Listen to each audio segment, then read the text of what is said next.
sesuai dengan jadwal kita kemarin ya Kak, hari ini kita akan melakukan konseling mengenai kesehatan pada remaja. Nah nanti untuk materi yang saya berikan melalui video ya Kak ya. Terus nanti saya menggunakan kurang lebih waktunya 10-15 menit. Bagaimana, apakah Kak Meli bersedia? Iya, bersedia. Baiklah, sebelum kita memulai konseling pada pagi hari ini, untuk memperlancar segalanya, kita baca basmalah bersama-sama ya Kak ya. Bismillahirrahmanirrahim. Yang pertama akan dijelaskan apa sih remaja itu. Kak Meli udah tahu belum apa yang dimaksud remaja? Belum. Oke, nanti saya jelaskan ya Kak ya.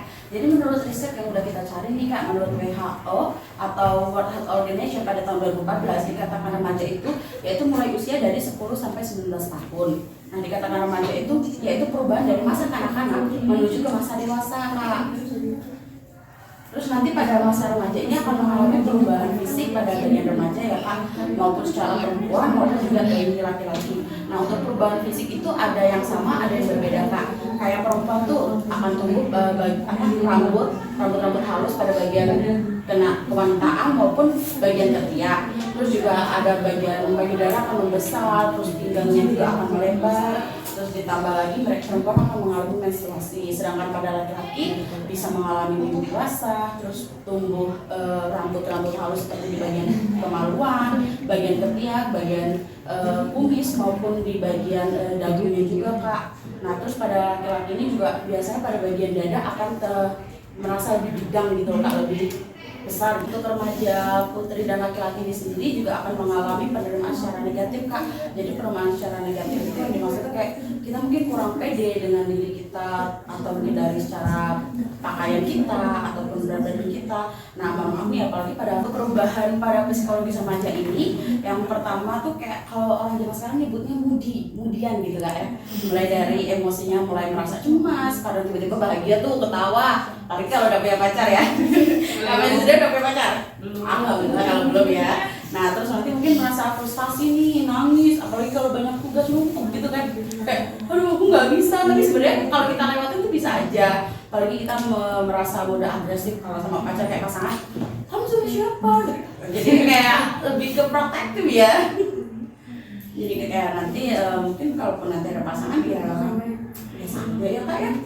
Iya. Nah, terus di sini juga menurut riset yang kita lakukan pada dari Setiawan Minarti tahun 2021 untuk gangguan pada ternyata smartphone itu juga bisa ganggu ke bagian kesehatan remaja juga Kak. Mungkin ganggu secara ininya Kak ya, waktunya. Karena kan kita kalau menggunakan gadget tuh menggunakan gadgetnya lebih berapa lama tuh sehari? Kalau saya sering banget berpindah, kayak waktu-waktu pasti pegang gadget, main sosial media gitu. Nah, itu kan. Nah, yang kedua juga kita akan melakukan pembentukan diri atau identitas. Apa sih pembentukan diri atau identitas? Jadi berdasarkan penelitian dari Marwan pada tahun 2023, banyak remaja yang masih mencari jati diri mereka dan melakukan interaksi media sosial. Jadi kayak mungkin kalau zaman sekarang tuh bisa menggunakan WA, Instagram, Facebook maupun Twitter. Jadi mereka mencari perkenalan dengan orang-orang itu melalui media sosial. Tapi terkadang media sosial ini juga digunakan salah ya dengan remaja-remaja. Sebenarnya bagus untuk media sosial ini gadget ini ya, karena kan membantu kita mempermudah dalam mencari materi dalam Google ataupun kita interaksi dengan keluarga yang jauh. Tapi nggak kecil pula kemungkinan untuk banyak remaja-remaja masalah penggunaan gadget gitu loh Kak. Ya, terus yang ketiga itu ada perkembangan inteligensi Kak. Remaja pada masa ini juga mampu berpikir secara sistematik, terus juga mampu memikirkan semua kemungkinan secara sistematik untuk memecahkan suatu masalah. Banyak kayak gini, dibanding usia waktu kakak zaman SD maupun sekarang yang sudah sekolah di sekolah menengah atas, kakak akan memiliki pemikiran yang berbeda. Ketika ada masalah, zaman SD mungkin kakak akan menangis, tapi kalau zaman sekarang gimana? Bikin status. Terus juga mungkin nanti lama-lama kita pikirkan, terus kita kayak bisa memecahkan masalah kita sendiri. Jadi bisa dikatakan semakin dewasa tuh kita tuh bisa mengerti permasalahannya, terus untuk menangani dari permasalahan tersebut kita juga paham gitu ya Kak ya. Yang mempengaruhi kesehatan reproduksi ada beberapa hal ya Kak ya. Yang pertama ada faktor ekonomi, faktor budaya dan lingkungan, faktor psikologis, dan faktor biologis. Untuk faktor ekonomi ini ya mungkin kita hampir tahu lah ya semuanya. Untuk ekonomi pastinya kita nggak bisa menyamaratakan antara orang satu dan orang lain. Jadi mungkin ya nanti ini ya gitu, kayak mungkin kita nggak perlu malu atau kayak insecure itu orang nggak berpunya sesuatu. Kan kalau kita semakin kita berpendidikan kan insya Allah nanti kita mendapatkan pendidikan yang bagus ya Kak ya. Nah untuk faktor budaya dan lingkungan itu biasanya sering banget terjadi di lingkungan gak nih? Apa nih biasanya? Apa ya? Mungkin kayak tetangga ngeliat kita keluar malam jadi omongan gitu ya. Terus juga mungkin kalau faktor budaya bisa dari mitos-mitos kayak anak gadis nggak boleh makan depan pintu. Masih ada nggak tuh? Padahal nggak ada IT ya. Apa gitu sebenarnya?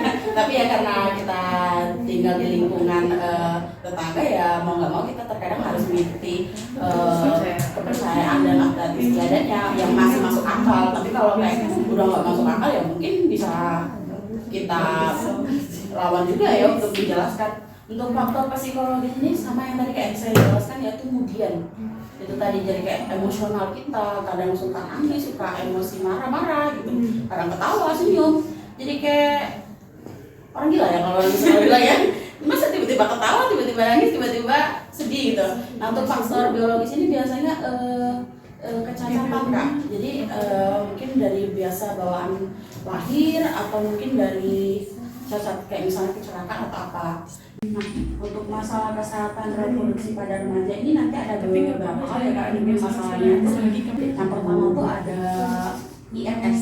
IMS itu infeksi menular seksual. Nah di IMS itu infeksi menular seksual dapat menyerang organ kelamin seseorang dan sebagian besar ditularkan melalui hubungan seksual. Jadi penyakit menular seksual akan lebih beresiko ketika kita melakukan hubungan seksual secara ganti-ganti pasangan. Jadi kayak ibaratnya gini Kak, kita punya pasangan ini misal. Nah ternyata ketika kita mempunyai hubungan pasangan ini kita melakukan hubungan di luar menikah gitu loh Kak, kayak hubungan suami istri.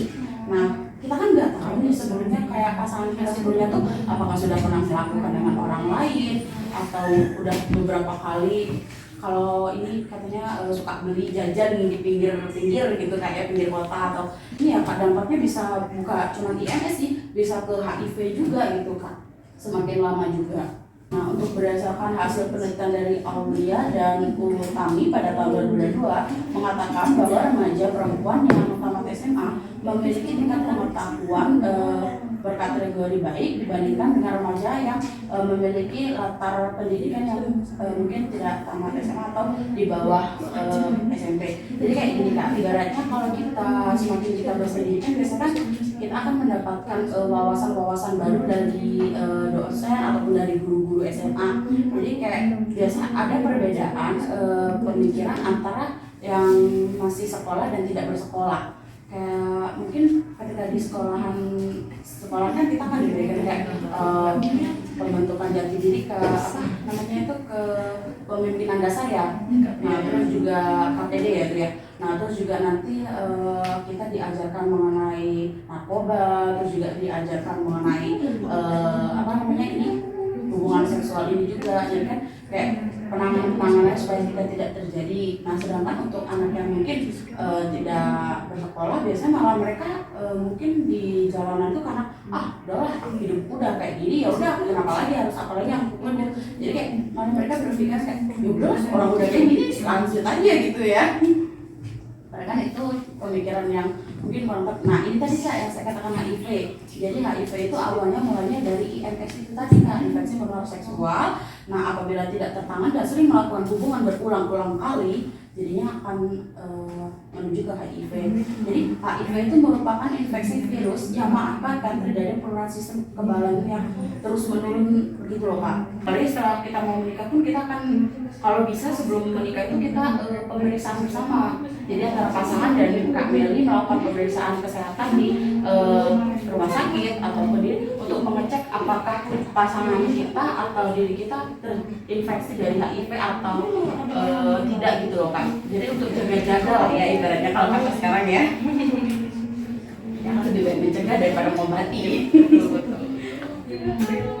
Nah di sini juga dalam penelitian Herlin ya pada tahun 2023 mengatakan bahwa sebagian besar berjenis kelamin laki-laki akan rentan terkena HIV atau AIDS Kak. Jadi daripada perempuan. Nah, ini saya jelaskan. Jadi kenapa dikatakan laki-laki itu lebih rentan? Yang pertama kan laki-laki itu kalau mereka melakukan hubungan itu kan tidak akan kelihatan bekasnya ya. Kalau perempuan kan ada bekasnya, kalau laki-laki enggak. Jadi kayak mereka merasa, oh aku nggak ada bekas, ya udah aku bebas aja gitu loh ngelakuin hubungan sama siapapun. Terus ditambah lagi, kadang kan untuk laki-laki ini berpikiran kalau mereka capek kayak udahlah aku mau jajan di luar aja. Nah mereka ketika jajan di luar atau membeli wanita-wanita malam, mereka nggak tahu yang saya katakan tadi ya, mereka nggak tahu kalau perempuan-perempuan itu sudah dengan siapa saja dan orang mana saja. Iya kalau masih ya itu tadi kalau mereka kebagian apesnya ketemu perempuan yang ternyata sudah terinfeksi, jadi kayak mereka baru pertama kali ternyata mereka juga terkena infeksi itu tadi Kak. Jadi kayak sayang banget gitu loh. Nah selanjutnya ini ada perilaku seks peranikan. Sudah tahu belum Kak mengenai perilaku seks peranikan? Peranikan itu apa? Jadi seks peranikan ini yaitu remaja cenderung ingin berpetualang menjajah segala sesuatu dengan hal baru Kak. Kayak misalnya ini kan memang tuh awalnya tuh kayak coba-coba yang melakukan hubungan di luar hubungan suami istri, terus juga mengenai kehamilan di luar pernikahan. Nah itu yang dikatakan perilaku seks peranikan gitu Kak. Jadi berkaitan dengan pola seksual antara pasangan gitu. Tapi dilakukan sebelum mereka melakukan pernikahan secara sah atau secara di mata agama juga gitu. Teman-temannya gimana nih? Satu angkatan gimana? Udah ada yang menikah atau udah ada yang atau belum ada yang menikah? Udah ada ya. Kemarin. Ya padahal harusnya kayak kalau bisa masuk bareng-bareng, keluar juga bareng-bareng, tapi ya mungkin mereka memilih jalan sendiri. Ya itu tadi kenapa harus pendidikan seks itu kesehatan reproduksi itu diwajibkan untuk anak-anak remaja zaman sekarang, karena yang ditakutkan itu tadi mereka awalnya coba-coba malah keterusan gitu Kak. Nah untuk dampak dari seks pranikah ini ada beberapa ya Kak. Yang pertama saya katakan tadi kehamilan yang tidak diinginkan atau kehamilan di luar pernikahan. Terus yang kedua ada aborsi atau menggugurkan janin, dan yang ketiga ada meninggalkan resiko IX tadi Kak, infeksi menular seksual.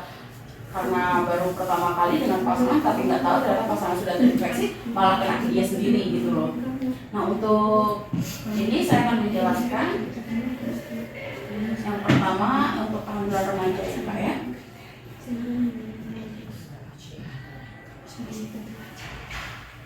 Nah untuk kehamilan pada remaja ini memiliki resiko yang yaitu emosional ya Pak ya, selama ibu mengandung dan ibu mudah tegang terus sementara, terus juga akan kayak gini ya, terutama ketika kita hamil di luar nikah gitu.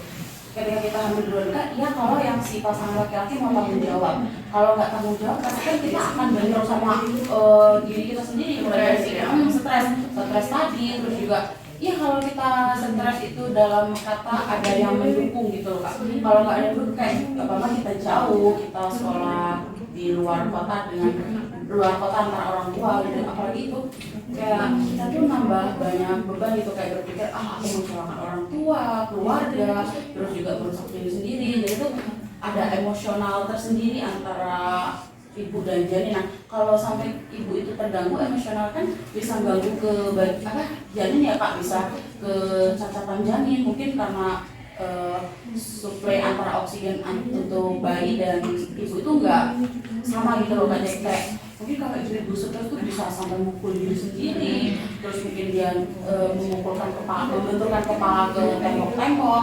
Jadi kayak ya itu tadi karena belum kesiapan mentalnya gitu ya Kak ya. Tapi ya semoga mungkin yang diharapkan kalaupun sudah terjadi harus ada bimbingan dari orang tua, karena namanya anak-anak belum mengerti seluruhnya untuk cara menangani ketika kita hamil atau segala macam gitu Kak. Nah untuk yang kedua ini ada aborsi. Mungkin udah pernah dengar Kak apa kata aborsi? Kayak menggugurkan. Ya, betul banget. Jadi berdasarkan hasil penelitian dari Putri pada tahun 2022, penyebab dari perilaku aborsi menggugurkan kehamilan adalah hamil luar nikah tadi. Terus mana hal ini merupakan salah satu dampak dari kenakalan remaja ini kayak gini Kak.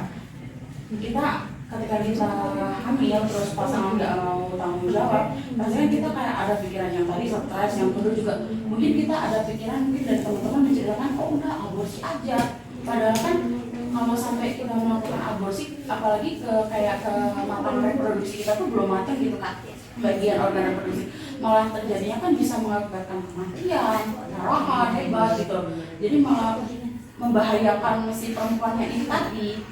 Makanya kenapa terkadang kayak kita tuh untuk hal-hal seperti itu harus kita dampingi dengan orang yang tepat gitu loh, apalagi sampai nanti kalau nggak tertolong malah apalagi jauh dari orang tua tadi kan ngekos berbeda kota, masa pulang-pulang bawa nama aja nggak bawa ibu lagi gitu loh, yang kita tahu sih tadi kan.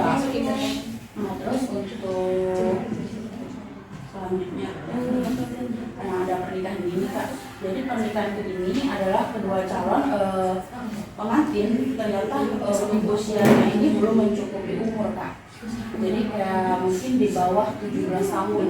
Jadi mereka menikah ya sama kayak teman kakak, mungkin menikah di usia di bawah 17 tahun.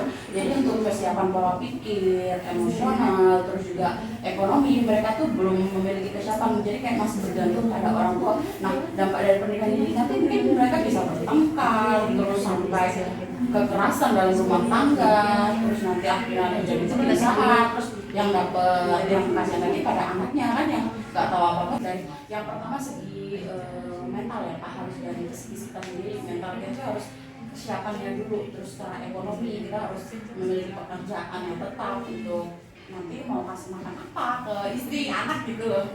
Jadi ya nanti kalau mencari pasangan tuh kalau bisa yang benar-benar pasangannya udah siap dan mapan dalam pekerjaan, terus juga dalam pemikiran sudah dewasa, terus juga dekat sama yang maha kuasa kayak ibadahnya gitu loh Kak, walaupun nggak ustadz, yang penting kayak setidaknya untuk ibadahnya mereka menjalankan dari 5 waktu itu gitu loh Kak ya.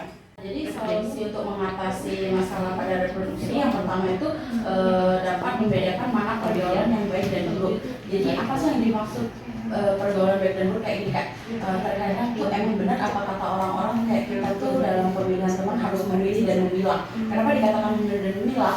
Jadi kalau kayak mungkin kita ketika jadi kan pergaulan persahabatan tuh salah satu faktor ya kayak sumpah kita memilih teman-teman yang mungkin memiliki agama yang cukup kuat dalam agamanya, juga pendidikannya dia tidak pernah kayak ini kayak nggak pernah bolos. Jadi kan kita kalau dengan orang kayak gitu kita malah ikut. Jadi yang tadi mungkin kita suka bolos, malah kita jadi ikut nggak bolos.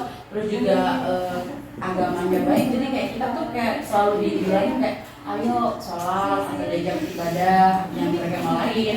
Jadi kayak malah kita tuh lebih ada penjaga dari teman-temannya gitu Kak. Karena kan kalau soal pergaulan ternyata kalau kita ada dengan orang-orang yang mungkin dulu tidak sekolah atau anak jalan berarti kalau teman kita tuh kita pergaulan dengan anak yang tidak sekolah atau anak-anak yang suka keluar malam. Jadi kan lama-lama malah kita terikut yang tadi kita juga cuma teman-teman biasa, awalnya malah lama-lama kita ngikut ke dunianya mereka gitu, kita tertarik gitu loh Kak.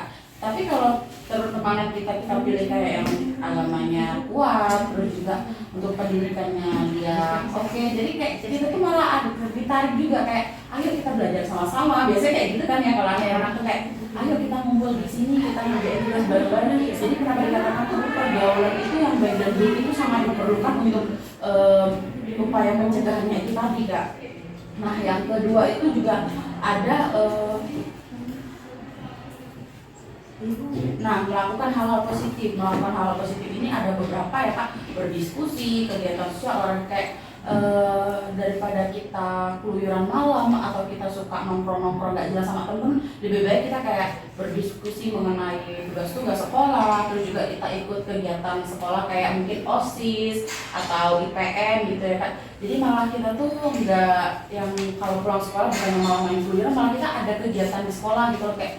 Jadi itu memberikan dampak positif untuk kakak sendiri, jadi nggak kayak main HP di rumah yang kali kakak tadi jelaskan ya, hampir 24 jam nih Bu.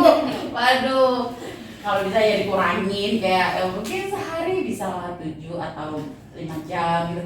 Kalau 24 jam ya terlalu ini ya, malah ganggu juga, nanti matanya malah jadi sakit atau enggak atau minus gitu loh Kak. Sebenarnya bukan 24 jam sih, kayak kalau udah selesai kegiatan di rumah terus main HP gitu ya. berlanjutan gitu, nggak lupa kegiatan. Jadi kayak kalau nggak ada HP itu kita kurang komunikasi sama keluarga juga gitu. Jadi malah fokus ke HP. Zaman sekarang aja kalau dulu tuh suka nonton TV bareng-bareng, TV bareng-bareng yang kalau sekarang beda masing-masing. Iya, karena itu ya itu dampak negatif dari gadget gitu. Tapi ada juga dampak positifnya, kayak kita bisa komunikasi sama keluarga yang jauh, lagi beda pulau gitu ya. Nah yang ketiga itu mempererat hubungan dengan orang tua. Apa sih Bu yang dimaksud mempererat hubungan dengan orang tua? Jadi kayak gini, kadang kan kita tuh remaja kalau mau cerita-cerita ke orang tua tuh agak sungkan ya, apalagi ke ayah ya. Kadang aja ke ibu kita masih ada yang ditutup-tutupi gitu. Nah kenapa harus mempererat, kayak kalau bisa memang kita tuh harus terbuka sama orang tua Kak, kayak ada masalah apa kita cerita, karena kan orang tua tuh mungkin lebih banyak makan pahit asamnya dunia gitu kehidupan. Jadi mereka tuh lebih ngerti cara menangani atau mengatasi masalah-masalah yang mungkin kita tuh belum pernah di masalah itu, tapi ketika kita ceritakan ke orang tua kita tuh dapat solusi kayak oh jangan gitu. Nah apalagi kayak kita cerita tentang sahabat nih, misalnya kita berantem sama sahabat, pasti orang-orang kan menyarankan kayak jangan gitu, dulu mama juga atau papa pernah kayak gitu, malah sampai sekarang kita nggak tahu, lebih baik maaf-maafan. Jadi lebih mempererat hubungan orang tua supaya kayak ya itu tadi kita dapat arahan dari mereka. Terus juga tadi kenapa harus kurangi gadget, kayak ketika makan di ruang makan atau di meja makan lebih sering ngobrol, terus di depan TV bisa sering ngobrol sambil sharing, ketika duduk-duduk sampai sore biasanya kan sambil ngeteh-ngeteh atau duduk-duduk makan cemilan bisa sambil ngobrol. Jadi kayak antara komunikasinya itu lebih banyak gitu loh Kak, nggak kayak masa bodoh cuek-cuekan gitu loh. Orang tua tuh kalau bisa banget ya Pak ya. Yang keempat itu memberikan pendidikan seks terhadap anak. Jadi kayak dengan ditanamkannya pendidikan seks, anak akan lebih tahu pikirannya untuk dunia luarnya gitu loh Kak. Kayak kalau kita kalau mungkin orang tua yang kurang memberikan pendidikan seks atau dari sekolah nggak memberikan pendidikan seks, malah jatuhnya anak-anak itu keponya tuh kalau bukan yang pengen tahu positif, malah keponya tuh melakukan gitu loh Kak, hal-hal yang negatif tadi, kayak coba-coba dulu terus nanti malah keterusan gitu loh. Apalagi perempuan ya Kak ya, sangat harus hati-hati banget, karena kan kalau perempuan tuh kelihatan gitu loh. Kalau kalau laki-laki itu kan ya udahlah ya masa bodoh gitu, kayak kelihatan juga gitu kan. Makanya kalau untuk perempuan tuh kadang harus lebih hati-hati banget gitu loh Kak. Nah mungkin itu yang bisa saya sampaikan. Kita udah sampai di ujung nih Kak ya dari konseling yang kita lakukan tadi. Nah mungkin di sini nanti saya akan melakukan beberapa pertanyaan untuk kita mengulang lagi nih, apakah Kak Meli masih mengingat yang saya katakan tadi atau enggak. Mungkin yang pertama saya mau tanya mengenai apa ya, untuk emosional dalam remaja tuh sekarang gimana? Kayak kemudian coba kadang nangis sendiri, ketawa-ketawa sendiri, atau ya seperti apa ya, emosionalnya tuh nggak terkendali gitu. Biasanya kalau marah suka marahnya tuh beneran gitu, Bercanda temennya malah jadi baru. Iya, bercanda tapi jadi beneran. Kalau untuk perubahan fisik sendiri pada perempuan apa aja nih Kak perubahannya? Fisik tadi menstruasi ya, menstruasi, terus kayak apa sih, pinggul dan payudara membesar. Oh ya, terus tumbuh jakun tumbuh untuk laki-laki tadi kan tumbuh apa namanya, janggut gitu. Kalau perempuan tadi tumbuh bulu di sekitar kemaluan sama ketiak. Iya, betul banget. Nah terus untuk penanganan yang ini kita bahas tadi kayak solusi supaya menghindari kenakalan remaja itu tadi apa aja tuh Kak? Melakukan hal positif, terus apa namanya, lebih dekat dengan orang tua, lalu memilih teman yang baik dan yang buruk, maksudnya yang bisa membedakan teman baik dan teman baik. Ya, yang terakhir Yang terakhir itu tadi pendidikan seks. ya betul banget. Dari keluarga. Paham banget ini kan Kak Meli. Jadi kalau bisa nanti diterapkan dalam keseharian, terus juga kalau seumpama ada yang mungkin kurang tahu bisa hubungi langsung ke kontak saya, bisa langsung datang atau via WA. Insya Allah kalau saya lagi slow pasti langsung saya respon. Kalaupun enggak nanti mungkin akan saya tetap balas di hari yang sama, cuman mungkin waktunya agak berbeda. Jadi kalau nanti Bapak ada apa mau tanya lagi ada yang lupa, boleh via Japri WA, boleh langsung datang ke sini, nanti saya bantu jelaskan lagi.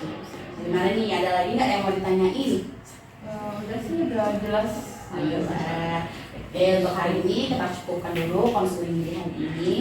Untuk selanjutnya kalau ada jadwal bisa kita atur lagi. Nah, sebelum kita mengakhiri konseling hari ini, kita ucapkan kan kita awali dengan Bismillah bersama-sama. Nah, sekarang kita akhiri dengan Alhamdulillah bersama-sama ya Kak ya. Alhamdulillah ya alamin. Terima kasih untuk waktu Kak Meli untuk mendengarkan konseling dari saya, dan juga terima kasih Kak Meli sudah paham akan konseling yang saya berikan. Selain waktu kita bertemu lagi. Ya, terima kasih ya Kak ya. Hati-hati loh di jalan ya. Terima kasih Bu. Ya, sama-sama.